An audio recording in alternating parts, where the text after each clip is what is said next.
applications of this practical applications of this fluid flow is seen in the pipes. Okay, so for transferring fluid from one location to another location, we generally use pipes. So in that pipes, there are some critical locations like valves and pumps where the pressure is very high. So in order to control the pressure in those locations, so we need to know what is the pressure variation inside the pipe. Okay, as one of your friend told, fluid definition of fluid is it is capable of flow and a small amount of shear force exerted on the fluid will cause it to undergo deformation. Okay, so before jumping into the actual topic, you need to know some basic things which you have already learned in the previous semesters. But just for the information purpose, I am again touching these topics. So next topic is classification of fluids. Okay, so how can you classify fluids? So based upon the shear stress and shear strain, relationship between the shear stress and shear strain, you can calculate fluids into two types: Newtonian fluids and non-Newtonian fluids. If the shear stress and shear strain is directly proportional, then that kind of fluid is called Newtonian fluid. Generally, air and water comes under Newtonian fluids. Okay. Coming to the non-Newtonian fluids, example like your blood, emulsions, any solvents comes under non-Newtonian fluids. Okay.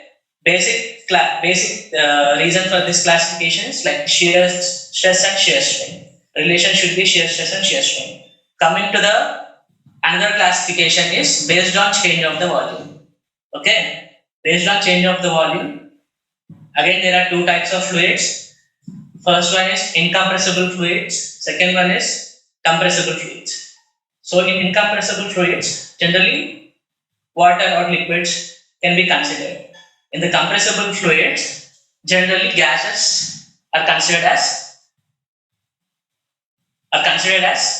compressible fluids. Okay. So coming to the next classification.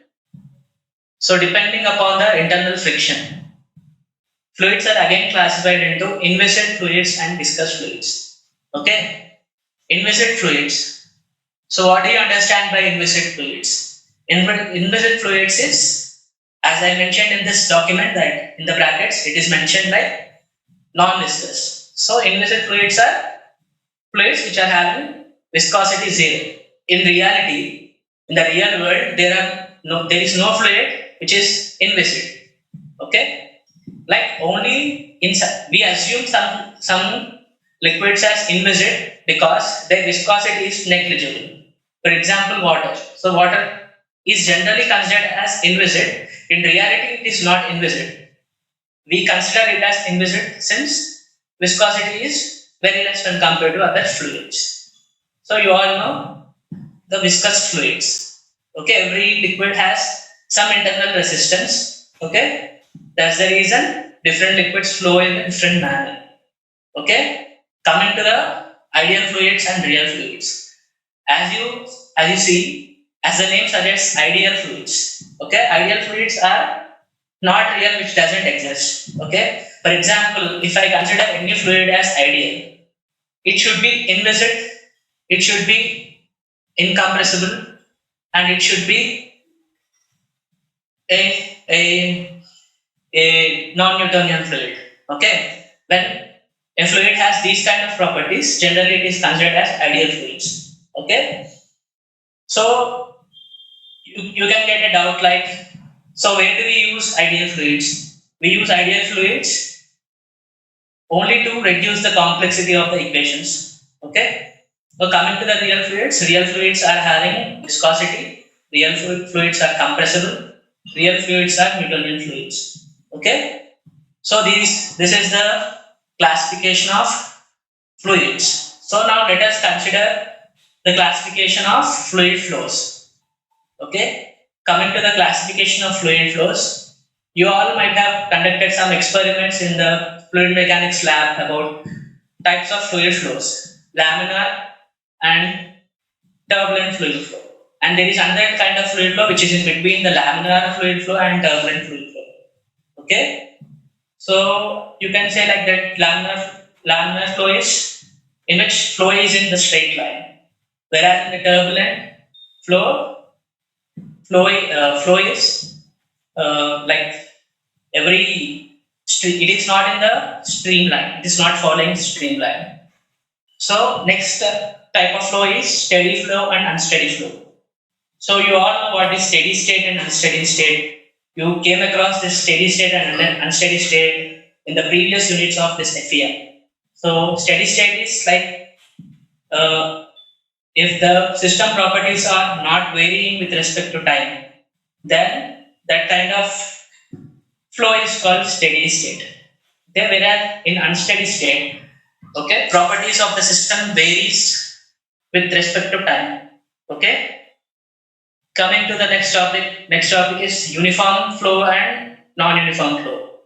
In uniform flow, like if there is a pipe with constant cross section, okay, flow in that kind of pipe is called uniform flow. Okay. If there is some kind of pipe which is having steps like varying cross section, then that kind of flow is called non-uniform flow. Okay. Next kind of flow is rotational flow and irrotational flow. Okay, I'll explain the rotational flow and irrotational flow with the example. So if you see here, there is one streamline. Okay, in that streamline, there are different smiles. Okay, consider them as the molecules. Okay, if the orientation of the molecule changes with the varying length of the streamline, then that flow is called rotational flow. Okay, about its own axis, if the fluid is changing its orientation, okay, with respect to the length of the streamline, then that kind of flow is called rotational flow.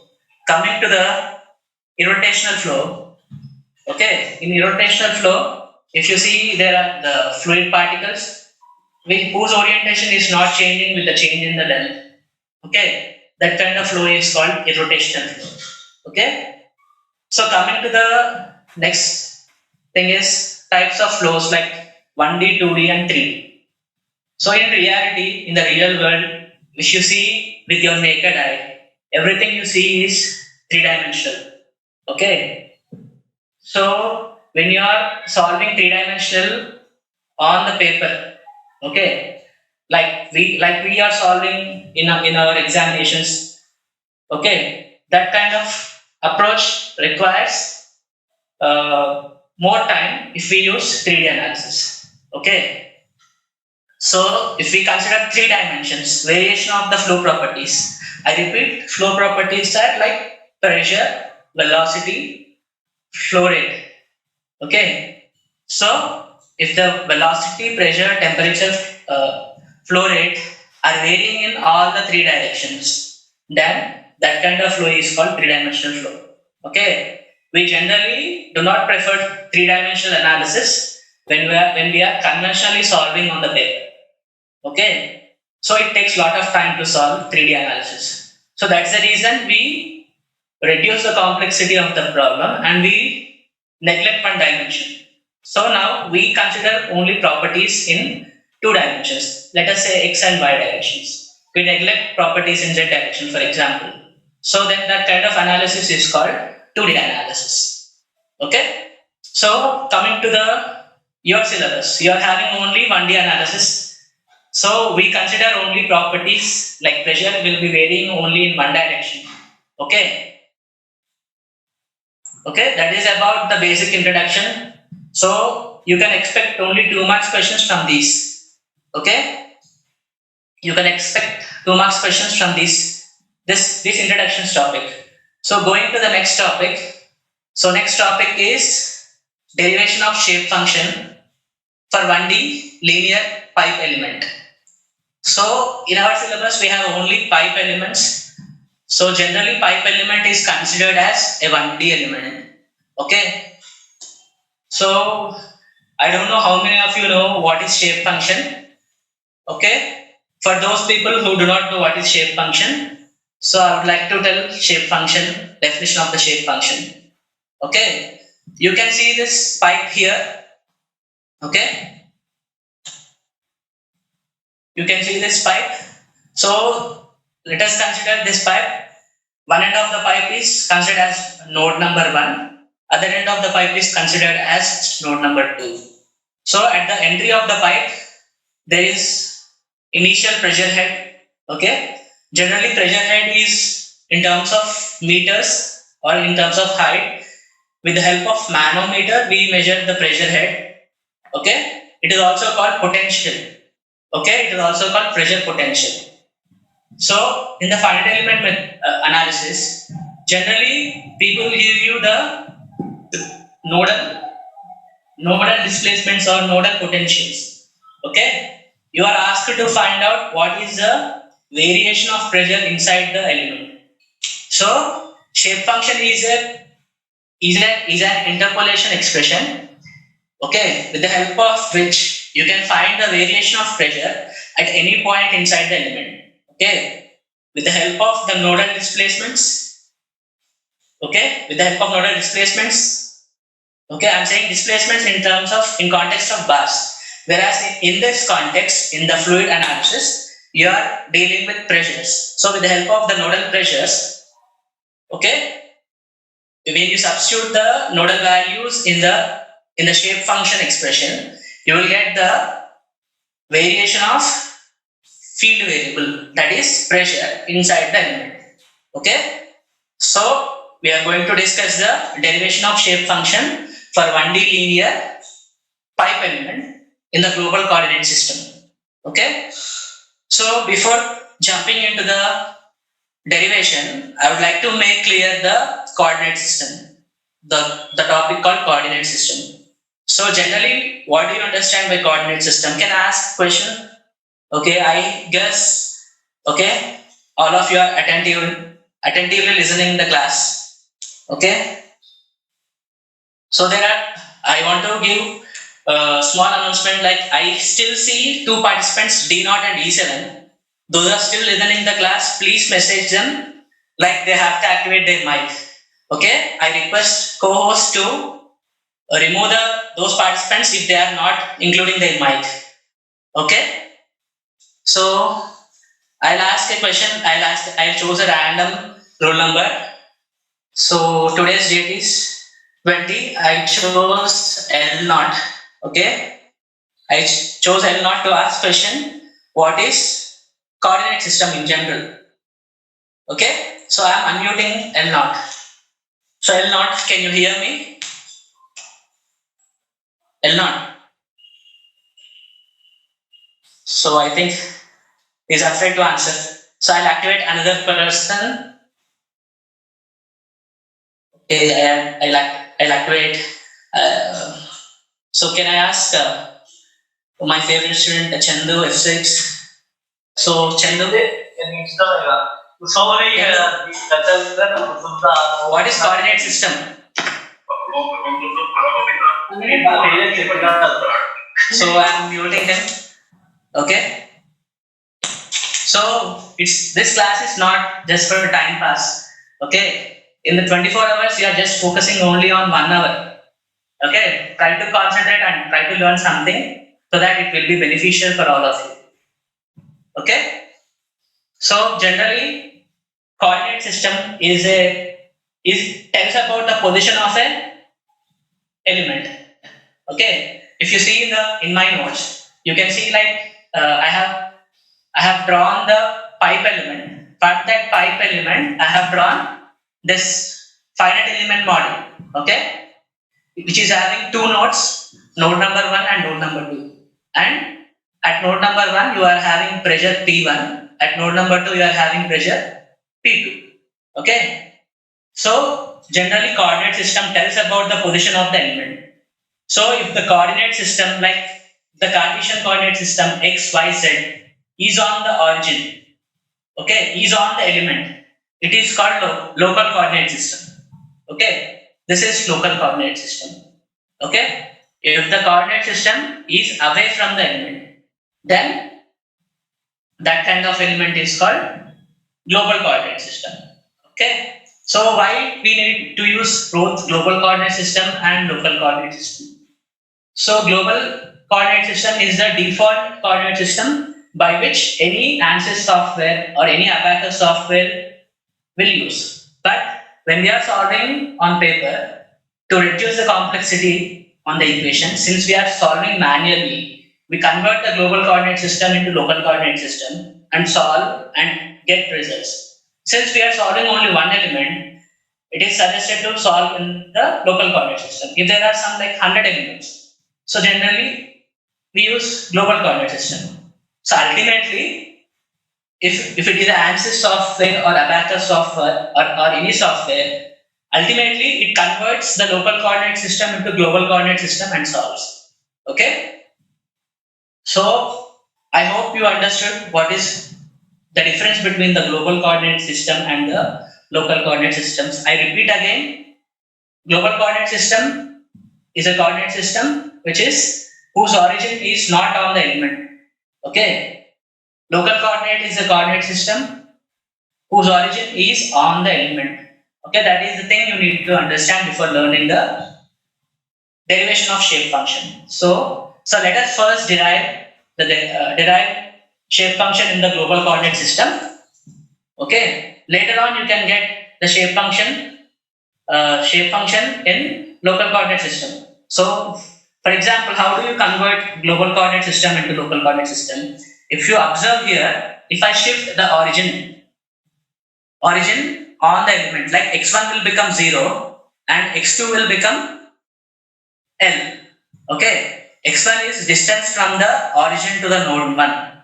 x2 is the distance between the origin and the node number 2. If I make x1 is equal to 0, x2 is equal to L, then you will get the local coordinate system. So getting the shape function for 1D pipe element is similar to getting shape function for 1D linear bar element, which you have already learned in the unit number 1.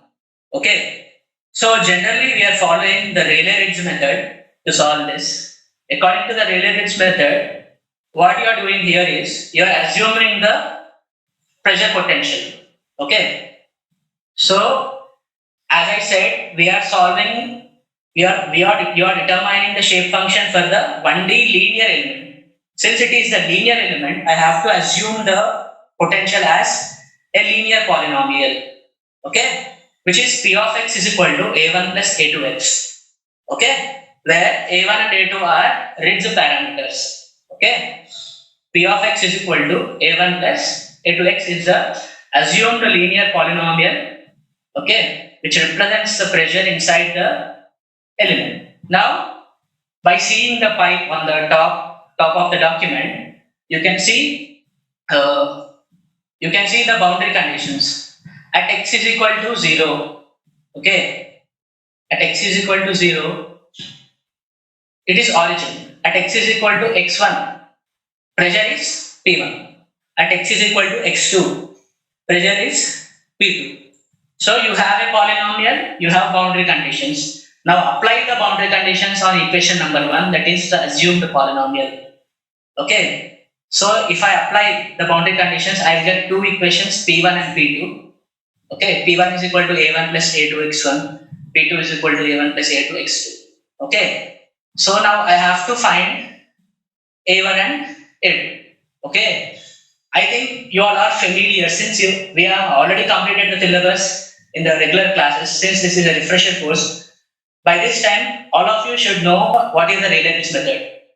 Even though I am telling the Rayleigh-Ridge method again, according to the Rayleigh-Ridge method, you will assume a polynomial, you will apply the boundary conditions, you will find out the Ridge parameters, okay, by solving the equations, and after getting the Ridge parameters, you will again substitute the Ridge parameters in the initially assumed pressure potential and rearrange that equation so that you will get shape function. Okay. Okay, I expect all of you are with me. Okay. So I congratulate all the people those who are with me, and those who are not with me, it's their problem, it's their bad luck. Okay, ultimately they have to. So forget about getting grades. Like you need to gain knowledge. So that is the main thing. So I am repeating again. In this method of finding the shape functions, okay, shape function is an expression which is used to find the pressure inside the element. Okay, for that, what I need to do is I need to assume a pressure potential. After that, I need to apply the boundary conditions. After that, I get two equations. After that, I'll solve the two equations, and I got A2. A2 is equal to P2 minus P1 by X2 minus X1. Okay. So come next thing is, since you got A2, you substitute A2 in equation 3 and equation 3. After that, I'm not going into that solving process. I'm just telling A1. Okay. So you will get A1. So once you get A1 and A2, you have to substitute that A1 and A2 in the initially assumed equation P of x is equal to A1 plus A2x. Okay. Once you substitute A1 and A2 in the P of x, you have to rearrange the equation in terms of P1 and P2. Okay. Now all of you see this P of x. So I got this expression. Okay. So I can rewrite that equation as P of x is equal to N1 P1 plus N2 P2. Okay. So I can later on write that equation as P of x is equal to N into P. Okay. So N1 is equal to X2 minus X by LE. N2 is equal to X minus X1 by LE. So these are the expressions for the shape functions. Okay. So if I substitute X1 is equal to 0 and X2 is equal to LE, I get shape functions in local coordinate system. Okay. So you have two expressions for the shape functions. One is in the global coordinate system, other one is in the local coordinate system. Okay. I expect this. Okay. I guess many of you are listening. So I will ask, so I don't ask any question, I'll just continue with the derivation of stiffness matrix. Okay. So this is the finite element equation K P equal to Q. Okay, where K is the stiffness matrix, M is the nodal pressure or potential, F is the Q is the flow rate. Okay. In general, what is stiffness matrix? It varies from the mechanical engineering problem to problem. If it is a structural problem, it gives relationship between the displacement and the forces. Whereas in this fluid flow problem, it gives the relationship between the nodal pressures and the flow rates, nodal flow rates. Okay. So that is the stiffness equation. So this stiffness equation is similar to, analogous to 1D conduction Fourier equation. Okay. You might have get across this equation when you are intermediate, like what is 1D conduction equation? It is Q is equal to minus Ka dt by dx in case of thermal, whereas in here it is minus Ka dp by dx, which is a pressure gradient, like P2 minus P1. Okay.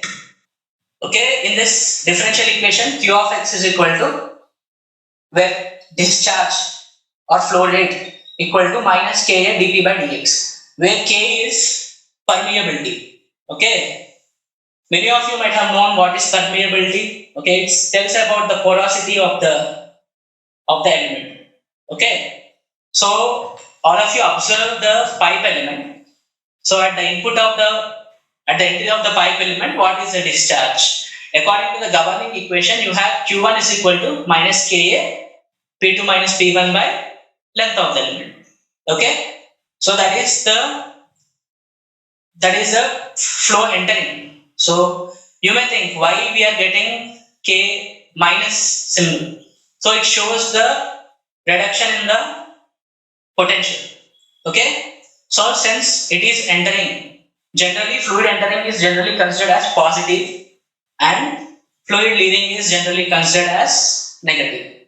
So if I apply that principle to the Q2, okay, so Q2 becomes AK by L, P2 minus P1 by LE. So I'm changing the sign because I'm writing P1 minus P2. Okay, so that is the discharge at both entry and exit of the element. Okay, so if I rewrite those equations as matrix form, I get Q1, Q2, AK by L, diagonal elements are positive, other elements are negative ones, P1, P2. Okay, this is the thing you need to remember in order to solve the problem. Okay, okay, is it clear? I'm pausing so that you can process your thoughts and listen in better way. Okay, I'll pause for a few seconds. Okay, if you observe the document, there is the finite element equation called Kp is equal to Q, where K is called stiffness matrix, P is called nodal potentials, Q is called nodal discharge. Okay, if I write K individually, you will get K is equal to AK by L. Diagonal elements are positive, other elements are negative ones. Okay. There is another term called K dash, which is called flow stiffness. AK by L together is called flow stiffness. Unit of flow stiffness is meter square by second. Okay.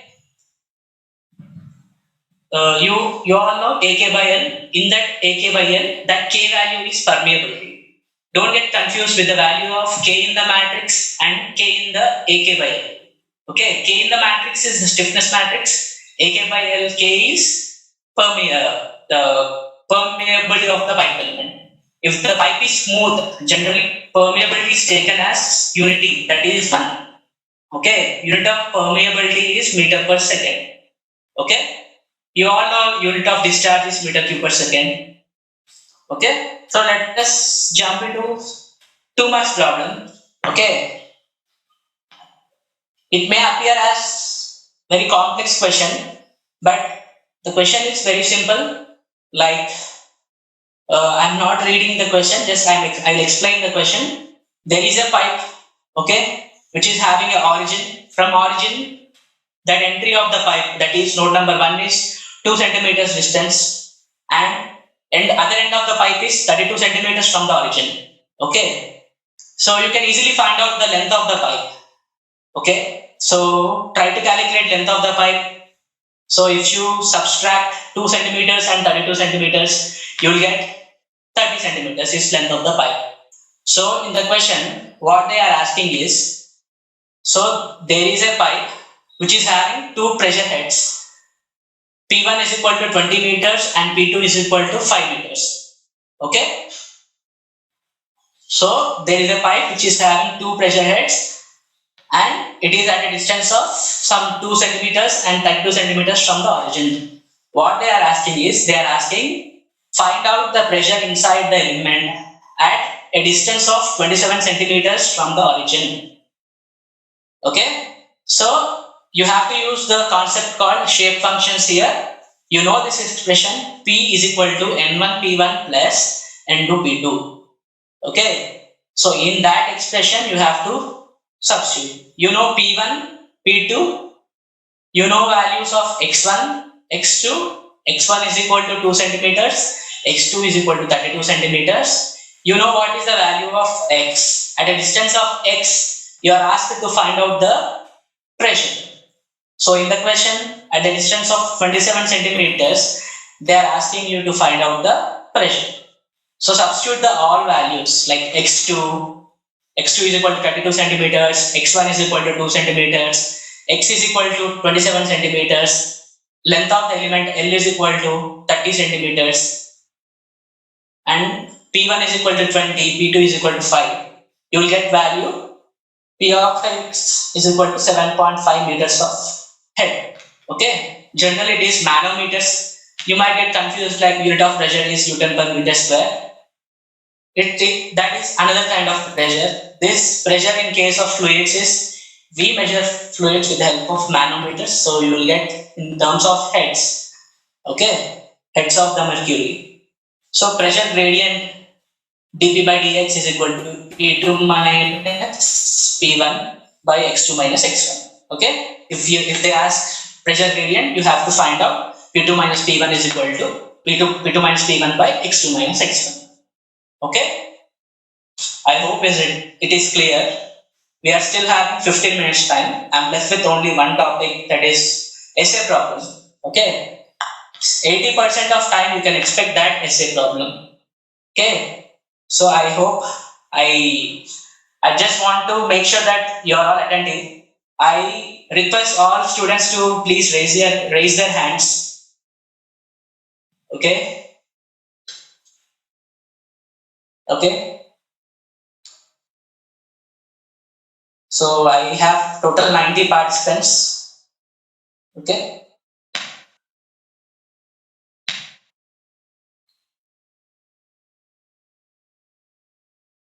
Among 90 participants, only some are active.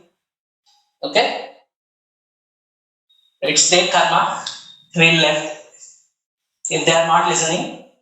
Okay. 73 people are active among 90 students. Okay. I would like to thank all of you for listening to my class patiently. Okay. So let's go to the next topic. So I am lowering all the hands. Okay. I'm lowering all the hands. So next topic. Okay. Next topic is there is a pipe element. Okay. Some people are they woke up a little bit late. Okay. No problem. So all of you read the question first. I think you can individually zoom in your screen and read the question, or else I can control that. Okay. So for a smooth pipe of variable cross section, sir, I request Yasin sir to take attendance randomly. Okay. So we are having only 10 minutes time. Thank you, sir. So there is a smooth pipe. Okay, all of you, please concentrate on the question. You can zoom in and zoom out your screen individually. Okay, for a smooth pipe of variable cross section. So as soon as they are saying smooth pipe, you have to assume K1, K2, K3 as 1. Okay. So if they do not mention smooth pipe in the examination, they will give you the values of K1, K2 and K3 individually. If they fail to give values of permeability, you can assume it as 1. So there is a small tip, like if any data is missing in FEM, you can always assume it as unity. Okay, you should not wait for the faculty to come and answer that comment there. Okay, it is understood that in any mechanical engineering subject, you can assume any missing data as 1 and solve the problem. Okay, so I will summarize the question. So there is some stepped pipe which is smooth. What they have given is they have given the initial velocity P1 and V1, and they have mentioned only pressure at the exit. Okay, and they are asking us to find out nodal pressures and nodal velocities. So at for each section of the pipe which is having certain area is considered as one element. If you see in the figure, A1 section is considered as one element, that is, it is having node number 1 and node number 2. For element number 2, you are having two nodes, again node number 2 and node number 3. Okay. For element number 3, you will have node number 3 and node number 4. If you observe here, node number 2 is common between element number 1 and element number 2. Okay. Node number 3 is common between the element number 2 and element number 3. So I didn't draw the finite element figure, so it would be clear if I have drawn that. Okay. So first and foremost thing before solving any problem is you have to convert the units. Okay. So I think in this problem all units are in meters only. So First, that is the first step you need to do. So that is the basic mistake majority of you people will do in the examination. They will not change the units. So next step in FEM is you have to look for the degree of freedom. So for a pipe element at each node, there is only 1 degree of freedom. Okay. Since there are 3 elements, there are 4 nodes in this pipe element. So size of the global stiffness matrix should be 4 by 4 finally. Okay. So you will get to know what is the size of the global stiffness matrix later. Okay. So I hope all of you have read the question. All of you might have understood the question. I will summarize question again. There is a stepped pipe, which is smooth pipe. There is initial pressure and velocity given, and pressure at only right hand is given. You are asked to find P2 and P2 and P3. So I made some error, like I have to write P4 there. P4 is called 1 meter, but I wrote P2. So there is small correction there. So you have to find out P2, P3, and V1, V2, V3, etc. Okay.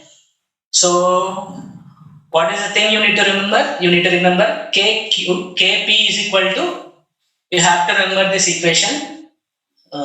You have to remember only this equation.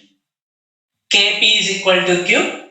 K formula is AK by L, where A is cross section, K is permeability, L is the length of the pipe or that element. Okay. Q is equal to AV, you all know, discharge equation. You all learned a discharge equation in your fluid mechanics. Okay. Q is equal to AV. So since at node number 1, we know A1, V1, I wrote A1, V1 is equal to 4.5. Okay. So you all know the conservation of mass principle. According to that principle, Q1 is equal to Q2 is equal to Q3 is equal to Q4. Like mass entering is equal to mass leaving. Okay. So mass is either created or destroyed. You can understand like that. Okay. Once the liquid, some fluid is flowing, the same amount of mass is there. Mass is not lost here. So at node number 1, flow rate is 4.5. Same flow rate will be there at the exit of the pipe also. Okay. But you need to remember this point. Fluid entering is taken as positive. Q1 is taken as positive. Suppose consider the first element. Consider the first element. Q1 is taken as positive, whereas Q2 is taken as negative for element number 1. If I consider element number 2, I have at node number 2 I have Q2, at node number 3 I have Q3. So Q2 is entering the element number 2. So it is taken positive for element number 2, and Q3 is leaving for element number 2. So Q3 is leaving for element number 2. So you take it as negative. Whereas when you consider element number 3, when you are considering element number 3, Q3 is entering for element number 3. So Q3 is taken as positive and Q4 is taken as negative since it is leaving. So you have to write elemental equations, 3 elemental equations. Coming to the element number 1. Element number 1 equation is K of P of Q. So power for that tells about the element number. K of 1 is element number 1. Okay, for element number 2 also you have to write K P is equal to Q. Okay, that power is not square of the matrix, it tells about the element. So that is element number 2. Element number 3 is the same equation. Okay, so K1 A1 by L1. Okay, I think all of you are seeing that equation. So based upon the values given in the problem, you have to write that. Okay, write that. For element number 2 also you got one equation. Element number 3 also you got one equation. If you observe the element number 1 equation, I wrote 1, 2 and 1, 2 for the K matrix here. So why do I write it? I write it because element number 1 is having node number 1 and node number 2. Okay. Similarly, for Q1 and Q2, I wrote 1 and 2. Okay. Look at element number 2 matrix equation. I wrote 2 and 3 because element number 2 have 2 nodes, which is 2 and 3. Okay. Similarly, for element number 3, I wrote 3 and 4 because it have two nodes 3 and 4. Okay. So that numbering is very important to find out the global equation. So there is another point to remember before before going to assembly. So assembly is like friendship, like I'm giving just an analogy so that you can understand better. Okay. So two people will become friends because they have some common interest. Okay. So coming to this context in assembling, if I want to assemble two elements, so there should be a common thing. Like suppose if you see for element number 1, there is a value called 3 there in front of that K matrix. If you look at element number 2, there is a value called 2. Okay, if you look at element number 3, there is a value called 1.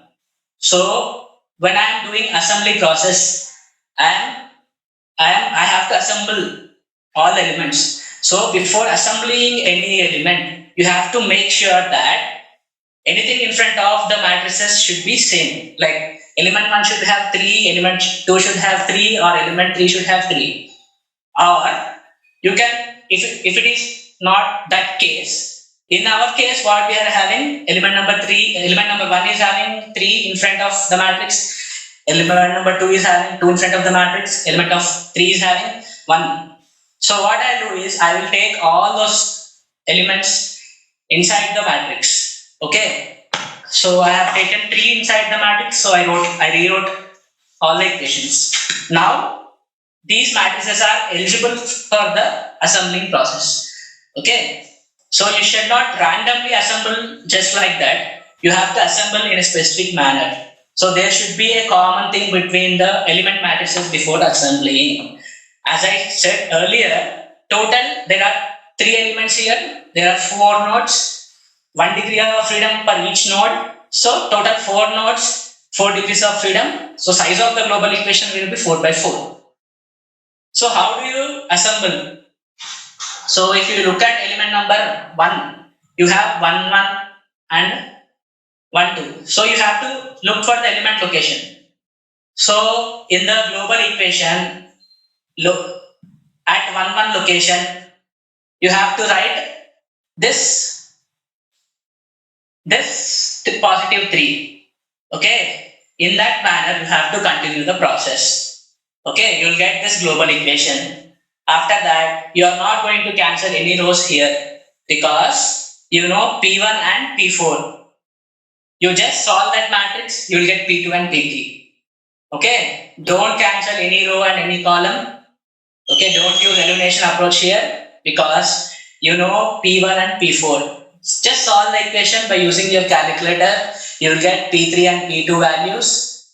You know, since you know Q1, Q2, Q3 is equal to 4.5, you know the formula Q2 is equal to A2 V2. You know Q2 is equal to 4.5. From question, you know A2 value. So substitute that, you will get V2. Similarly, calculate V3 and V4. In this way, you have to solve the problem. Okay. Unit number 5, part 2, fluid flow analysis is the easiest topic where you can score marks. Okay. So with this topic, I end my class. So I stop sharing the screen. So I ask if anybody is having any doubt, they can ask by raising their hands. Okay. So we have 101 participants. Many people have joined. But what's use of joining? So I'll share my screen.